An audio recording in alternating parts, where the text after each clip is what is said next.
Өнөөдөр бүгд ариун сүнсний бэлхэн амьдралын хичээлийг хамтдаа үздэсгэе. Юуны дөрөнд хамтдаа залбираа зургслээ бэлтгэе. Эзэн бурхан минь зургслээ бэлтэж гин. Ариун сүнсээ дүүргэж өгөрөө. Энэ хичээлийг ойлгоход өдөртөн дагуул чиглүүлж өгөрөө. Нээлттэй зургслэлээр хүлээж авах өдөртөн дагуулж өгөрөө. Есүсийн нэрээр залбирч байна. Амен. Ариун сүнсний дүүргэл гэж байгаа. Тэгээд би сая залбирсантай ариун сүнсээр дүүргэж өгөрөө. Тэгээд ариун сүнсээр дүүргэл нь болохоор Эфес 5:18 дээр хэлж байгаа. Дарсан бүс огтур эсбүгээс хэд самарлгүй харин сүнсээр дүүргэж байгаа. Тэгээ ариун сүнсээр дүүр. Тэгээ дүүргэл гэдэг нь бол хүн ариун сүнсээр дүүрж иж ариун сүнсээр дүүрэн амьдралыг мэддэг юм аа. Та бүгдд тэгээ энэ ишлийн дагуу бид нар яадаг вэ? Бид хамтдаа залбирдаг те итгэлээр ариун сүнсийн намайг дүүргэж өргөхөд бид ариун сүнсээр дүүрдэг байгаамаа. Тэгээ бидний амьдрал цаашид өөр хүний махан биений ухаан махан биений ингээ бодож сэтгэхээс илүү дээшээ гар бурхны тэрхүү дүүргэлтийг бид амьдралдаа хүлээж авдаг байгаа. Ингэж бид сүнсээр дүүрдэг байгаа. Тэгээд бид Христ дотор бэлхэн ам. Тэгээ Иохан 10:10 дээр хэлэхдээ хулгайч зөвхөн хулгайлан алж сүтгэхэр идэг бид хэдийг амьтаа бэлгсэн амьтаа байлгахын тулд ирсэн блэ гэдэг. Тэгэхээр Христ дотор бэлхэн ам байна. Тэгээ хулгайч зөвхөн энэ бол муу ерөн сүнсийг хэлж байгаа. Хулгайч бол хулгаалдаг, алдаг, сүтгэхэр ирдэг байна тийм үү? Тэгэхээр Есүс эрэхтэй юу хэлсэн байг бол хүмүүсийг амьтаа бүр би зүгээр бүр бэлгсэн амьтаа байлгахын тулд ирсэн блэ гэж. Тэгэхээр та бид бүгдээрээ бэлгсэн амьтаа маа Христ дотор Бурхны дотор бэлгсэн амьтаа. Тэгээ бэлгсэн ам гэдэг нь юу вэ? Бидэрт ам амьдрал байна. Мөнхөд Бурхантай хамт буюу мөнхийн явцад очиж, яваачнд очиж Бурхантай хамт байх ам байна. Бас үүний хажуугаар бидээс юу байгаа вэ гэвэл бид Христ дотор бэлгсэн ам боёо бид нар Бурхны дотор энэ дэлхий дээрээс бэлгсэн амьдралаар амьдардаг. Хэдийгээр энэ дэлхий дээр махан бид нар орч олж бидний байхыг жинхэнэ Тэнгэрийн улс буюу мөнхөд байх тэрхүү мөнхийн улсад бид очиж байх юм аа. Энэ дэлхий дээр байхдаа бид бэлгсэн амьтаа бэлхэм дүүрэн амьдарч урагшаа явдаг байна. Тэгээд энэ юу вэ гэвэл Бурхны дотор дуудлагыг бид нар биелүүлж байгаа Бурхны дуудлагыг биелүүлдэг. Бурхны дотор хүч чадал дотор явж байхад яадаг бид тэрхүү бэлгсэн ам дотор бид үнэхээр явдаг байна. За тэгээд Иохан 7:38 дээр хэлэхдээ надад итгэгчийн дотроос амийн усны гол урсаг болно гэж байгаа. Ариун сүнсний гол урс. Тэгээд ариун сүнсээр бид нар дүүрдэг. Ариун сүнсээр дүүрхээр яг биднээс ариун сүнсний гол урсна. Гол урс нь болохоор ариун сүнс юу хиймээр вэ? Хүмүүсийн дотор өөр хүмүүс хажууд байгаа хүмүүсийн дотор юу хиймээр вэ? Тэр зүйлсүүдийг хийдэг байгаа. Тэр зүйлсүүдийг хийдэг тэрхүү ариун сүнсний голыг урсгадаг, тэрхүү урсгаад тэгээд яадаг вэ гэвэл ариун сүнсний гол урснаар хүмүүсийн амьдрал бурхны хүсэл яг зүгээр би ингэж ашиглагддаг байгаа. Тэгээд бидний биеэс одоо бидрээс яг ариун сүнсний гол урсаж, гол гэдэг нь болохоор ингээд юм кранч биш харин зүгээр ингээд гол урсч идэг байгаа байхгүй юу. Тэгээд ингээд ялангуяа юм иш үзүүлэх юм альва нэгэн тэдгээрх тиймэрхүү үйлчлэлтэр яг ариун сүнсний гол урсж явах үедэр бид бас мэдрэмжтэй хүлээж авна, мэдрэмжтэй хүлээж авна гэдэг тэдгээр талбар дээр бид хүлээж авна бас зэрэг гол урсж яхад бид нар урсах боломжийг олгоно гэж хүлээж авдаг юм аа. Тэгээд би надад итгэгчийн дотроос гэж байна. Христэд итгэдэг, Есүс итгэдэг дотроо итгэгч хүний дотроос амийн голны ус орсох болно. Тэг. Бэлгсэн амь амьдрал нь болохоор бурханд ашиглагдана. Амийн голны ус орсно. Тэр хин нэг босгон байгуулгүй хэлж болно. Урамшуулах байж болно. Эсвэл бас бусдад нэг иш үзүүлэх байж болно. Эсвэл хийж байгаа ажил дээр ч тэр ариун сүнс байнга бидний дотор байнга бидрийг ашиглаж урсаж явж байхад бид нар яадаг вэ? Тэдгээр хийвэл хөрөлөд бид хүртдэг юм аа. Бурхан дотор бидгээр дуудагдсан дуудуудаа биелүүлдэг юм аа. Тэр гол урсах боломжийг бид нар нээж өгнө. Тэр гол урсах боломжийг хүн ариун сүнсний голыг яаж урсгадаг вэ? Хүн өөрөө хааж болохгүй. Ариун сүнс хин нэг нь юм уу өөрөө ариун сүнс яг ингэж биднийг ашиглаж ажиллаа хийж яхад нь ингээ хааж болохгүй зогсоогоод тас зогсоогоод биш юм аа болохгүй маа гэх биш. Харин яг явах, урсах бид нар боломжийг өгдөг байгаа. Боломжийг явуулдаг, өгдөг байгаа. Тэгэхээр ариун сүнсний голыг бид урсгадаг байна. Тэгэхээр одоо бид нар яах вэ?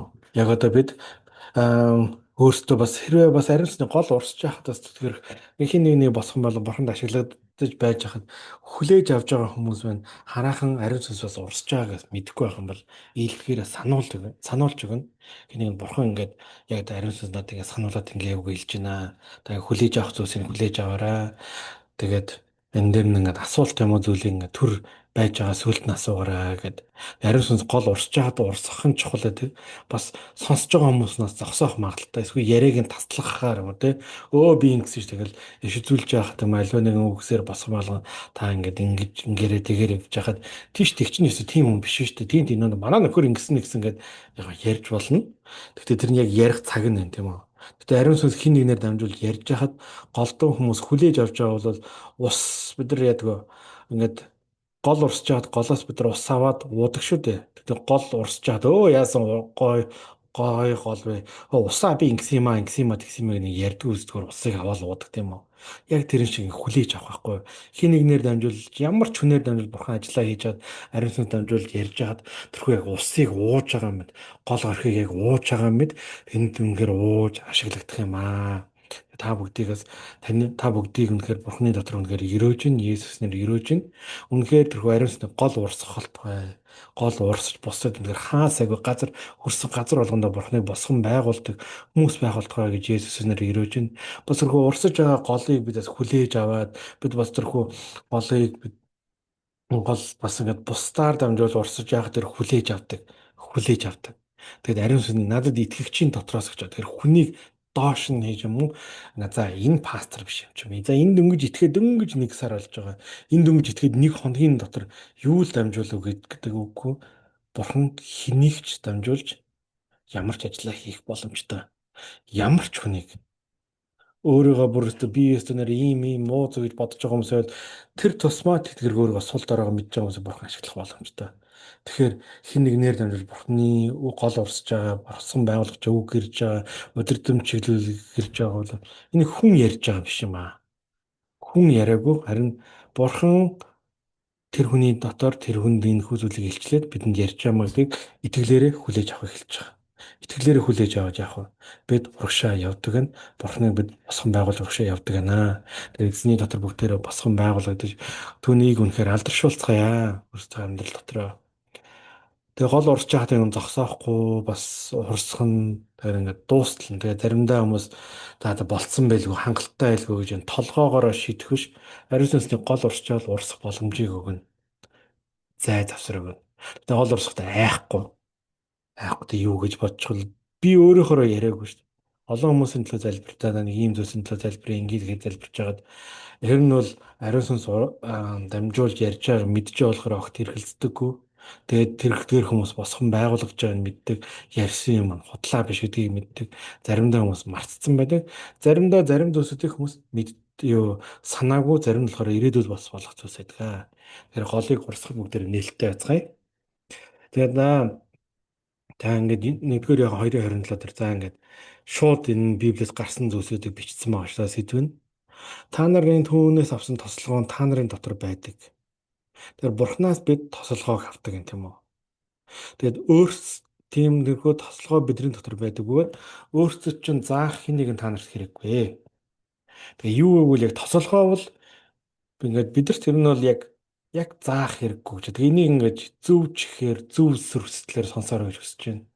Шууд сонсоол заах багш хэрэггүй бүх Библийн сурал. Энэ ерөөсөө огтхон Библийн сургууль хэрэггүй гэж хинч хэлээгүй. Пастор ахлагч мэн хинэн хэрэггүй гэж хэлээгүй.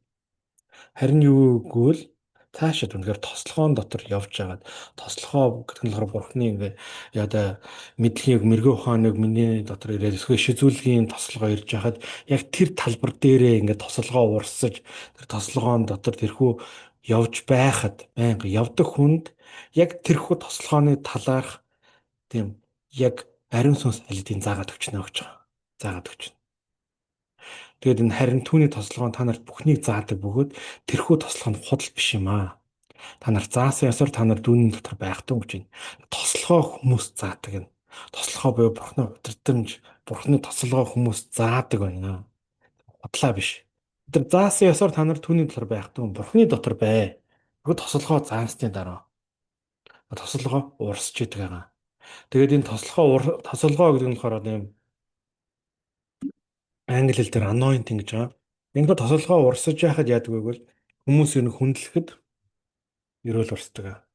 Харин хэрвээ ингээд энэ ярьж байгаа хүн маань ийм юм аа, тийм юм аа гэд бид үнэхээр яг тэрхүү яг хүнийг нь хүнээр нь харж юм өсгөө ямар нэгэн байдлаар одоо ийм байж иж энэ одоо ингээ юу ч мэдэхгүй л над заагаад байт. Энэ одоо юугаал дамжуулав гэж гэх юм бол тэр хүн миний махан биенээс үл шалтгаалаад штэ итгэгчдэд дагалдах тийм үү одоо бид нар энэ дэр харах юм бол надад итгэгчийн дотроос амийн осны гол орсох болно. Хэрвээ тэр хүн сайн муу өмнө гим нүгэл үлдээгүй, сайхан завхаараагүй, эсвэл худал хэлээгүй гэсэн ямар ч тийм юу байхгүй, нөхцөл байхгүй. Бурханд итгэгчийн дотроос. Тэгээ бурхан дөнгөж итгэсэн хүн ингээд шууд иш үзүүлж байгааг харж ирсэн. Шууд иш үзүүлэнгууд нь тэр үнийхийг нь үл тоолгүйгээр тэрхүү бурханд ашиглагдж байгаа байхгүй. Тэр шууд ашиглагдж байгаа. Тэгээд тэрхүү шууд итгээд ашиглагдж байгаа хүний ирж байгаа гэдгээр бүхий л үсэг хүндлэн хүндлэл ирэхээр ерөөл ирдэг. Хүндлэхгүй ингээд тэр хүнийг тоохгүйгээр ярьсууг нь тоохгүй бол тэр хүний дотор ариун сүнс зааж байгаа юм хүлээж авахгүй. Хүлээж авах болохоор амьдрал нь биелэхгүй. Биелэхгүй болохоор бурхны хүсэл биелэхгүй байгаа. Харин тэгээд тэгэхээр зөвхөн хүндлэлээр дамжуулж хэлдэг. Олон хүмүүс заримдаа намайг пастраа гэлдэгдэг. Би бол зүгээр намаа бадрлаа гэдээ дуудсан ч болно. Хаа гэж дуудаж болно. Их чин дүүгж дуудаж болно гэд. Тэгээд надад ерөөсөө заавал тэгж заавал цол хэрэгмээр дуудуулаад байх шаардлага байхгүй. Хүсэл байхгүй. Аа зарим тохиолдолд би нэг зарим цөөн хүмүүсийг харж байгаад яг өөртөө нэг надаас ахмад хүмүүс байсан. Тэгээд ялч чиг пастраа гэдээ өөрөө нэг тэгж хэлэхээрээ нэг ингээд хүндлэл өөрт нь ингээд тэгж дуудахаар өөрт нь хүндэл ирээд байгаа байхгүй юу? Одоо намаа хүндлээд. Тэгээ би бол нөх амар хүндлүүлэх гэсэн дэж хүндлүүлэхгүй гэсэн дэж өөрийнхөө тэр тосолгоо уурсаж явах тэр хүн өөрөө хүндлэхээр ирүүл авдаг. Тэр би тэнд саад болол үгүй намайг заавал бадрал гэж дуудаж гэдэг шаардлагагүй өөрийнхөө хүснээрээ дуудаа. Тэгээд өөрөө танд юун тааламжтай тэргээрээ дуудагддаг. Тэгэхээр нөө нэг хүндлэл ирэхээр тэдгээр тосолгоо маш их урсдаг. Тэгэнгүүт би энийг мэднэ гэд тэрэн дээр ингээд тослогоо ингээд урсаж яхад заагаад энэ дэр чи ингээд тэгвэл яагаа ингээд гэхээр хүн хоёр талдаа ингээд бодцдог. Тэг итгэлээр хүлээж авахгүй болохоор тэр гэрсүүс нь амьдрал нь биелэхээс саадтай заримдаа биелэхгүй. Заримдаа бас үнэхээр бүр яг тэр нөгөө талаа харуулыг биелнэ. Тэгээ тослогоо бид нар заадаг юм аа. Тэгээ энд сануулгууд байна. Аа тэгэнгүүт нь эхлээ бид бүгд хүмүүсээ уучлнаа. Бид нар ариун сүнсээр дүүрэн бэлхэм амьдралаа дүүрэн байгаад санал өдөр болгон бид хүмүүсийг уучлна. Гимших хэвээр хүмүүсээ хамт эдгээр хүмүүсээ уучлна. Тэгээд бид нүглээ улаавал зөв тэрээр нүглийг манууч бүхий л зөв бусаас биднийг цэвэрлэнэ гэж юм те. Уучлал гимшил тэгээд иймээс гимшицгээ гин нүглээ үгүй болохын тулд эргэцгээ. Тэгвэл сэргээх цаг эзний оршуугаас ирнэ. Тэгээд бид нэр гимших юм. Аливаа гим нүглүүлэлтэд гимшин. Утлаа ирсэн зүйлсээ гимшин. Тэгээд гим дунд амьдрахгүй байхыг хэлж байгаа. Нүгэлд өгсөн бид цаашид түүн дотроо яах амьдрах вүлээ? Ром 6-гийн 2 дээр тий. Учир нь та нар хуулийн дор байгаа бос харин нүгүүлэн дор байгаа тул нүгэл та нарыг захирахгүй боёо бид дахиж нүгэл үлдэхгүй юм аа. Бид уучлан гимшин бас гим нүнд амьдрахгүй байхыг хэлэх юм аа. Цаашид бурхнаар дүүрэн бэлхэм амьдрал нь. Сануулга 2 нэгдээ гимтэн амьдрал чөтгөрт боломжийг өгөхгүй. Уурлавч нүгэл бүвэл уур хилэн дээр чи нар бууж аргая. Диавол байр бүү гэж байгаа. Тэгээ нүгэл үлдэх нь диаволынхан 1-р Иохан 3:8 дээр диавол эхнээсээ нүгэл үлдсэн. Диаволын үйлсийг устгахын тулд Бурхны хүн дэлжлэгджээ гэж. Тэгээ бид нар нүгэл үлдэх гэмтээ амьдралыг чөтгөх боломж өгөхгүй маа. Тэгээ ууралсан ч нүгэл үлдэхгүй. Тэгээ ууралсан ч тэрийг ингэж бүтэн шүннөд ингэж эвлэрхгүйгээр тэгээд унтахгүй юм аа. Шийдэх хэрэгтэй юм аа. Диавол байр өгөх ёсгүй юм бид нар. Тэгээ нүгэл үлдэх нь диаволынхан юм гэж байна. Тэрийг бол нүгэл үлдэх нь диавол. Тэгэхээр бидний нөгөө гим нүглийг үлдэж болохгүй. Тэгээд гим нүгэл үлдэх болохоор диавол их жоо. Диавол эхнээс нь нүгэл үлдсэн. Тэгэхээр бид нар аль хэдийн тэдгээр гимтэй байдлаасаа гим нүгэл үлдэхгүй амьдрахын тулд зөвхт амьдралын төлөө бид өөрсдөө итгэлээр урагшаа явах юм аа. За тэгээд дараагийн санал болохоор амаараа нээсэн хаалга ба хил амны хүч гэж байгаа. Тэгэхээр бид ингээд сургаал төгс 18:21 дээр хил гэдэг амьлуулах бас өхүүлэх хүчтэй. Хин үүн дурлал нь үр жимсийг нөхөртнө гэж байна. Тэгээ Матай 12:37 мутрын чи үгсээр зөвтгөхөд мөн үгсээр ялагдана гэвэ. Тэгээд Эфес 4:29 амнаас чи ямар ч ялдарсан үг баг үг бүү гарах гэж байна. Тэгээд бид үгсээрээ зөвтгөхөд нь үгсээрээ ялагдана. Хүн амаараа буруу үг нэг чигээр ингээл хоол идэвчээсэн нь ингээл ястаа муухай энэ одоо хоолоор дамжуулж одоо би яваараа хортноо мордно бол тэр биелдэг байгаа байхгүй юу. Тэнгууд нь үгүй ээ ийм бол болохгүй. Харин амаараа нээхгүй ингээл ёо өстө ястаа үхтлээ мадарч ин ч юм уу хэрэггүй зүйлс амаар яахгүй хил амны хүч гэж байгаа. Хүн амаараа үу таалга нэхэр муу ерөөсөс дайрах эрхийг өгдөг байна. Өөрсдөө амьдралаа тэр зүйлийг болохыг шууд тунгалж яадаг байна. Тэгээд дүгнэлт ба чиглүүлэг нь тэгээд ариун сүнсээр байнга дүүрэн байх юм аа. Зефес 5:18-ийн одоо сүүлийн хэсэгт Б хэсэгт нь сүнсээр дүүргэж байгаа. Тэгээд Галат 5:16 дээр харин сүнсээр яв. Тэгвэл та нар махбодын хүслийг гүйцэтгэлгүй гэж би та нарт хэлнэ. Сүнсээр байн дүүрэн байх юм байна. Дүгнэлт ба чиглүүлэг хоёр нь гимшил, уучлал, тогтмол хийх юм аа. Бид байн гимнүглээ, гимшин, уучлал энэ өдөр тутам болдог зүйлс өөртөө шалгаан, тэдгээрх зүйлсээс өөртөө цэвэрлэх зүйлс юм аа. Иймээс гимшдэгэ, гимнүглээ өгөөлөх бол эргэцгээ гэж байгаа байхгүй. Үйлс 3:19 дээр. Тэгээ гимшдэгэ, гимнүглээ өгөөлөх нь эргэцгээгүй. Гимнүгэл огт хийхэ болохыг хэлж байгаа. Тэгээд эдгээрх талбарууд дээр бид ингэж өөртөө байнга ариун сүнсээр дүүрэн ариун сүнсний бэлхэн амьдралаар амьдрахын тулд байна. Тэгээ өнөөдрийн хичээл та бүгдээс үнэхээр ерөөл болсон гэж итгэж байна. Та бүгд үнэхээр бурхан өнтер хүчрхэгжээрэй. Тэгээ бүгдийг нь Есүс нэр өрөөж байна.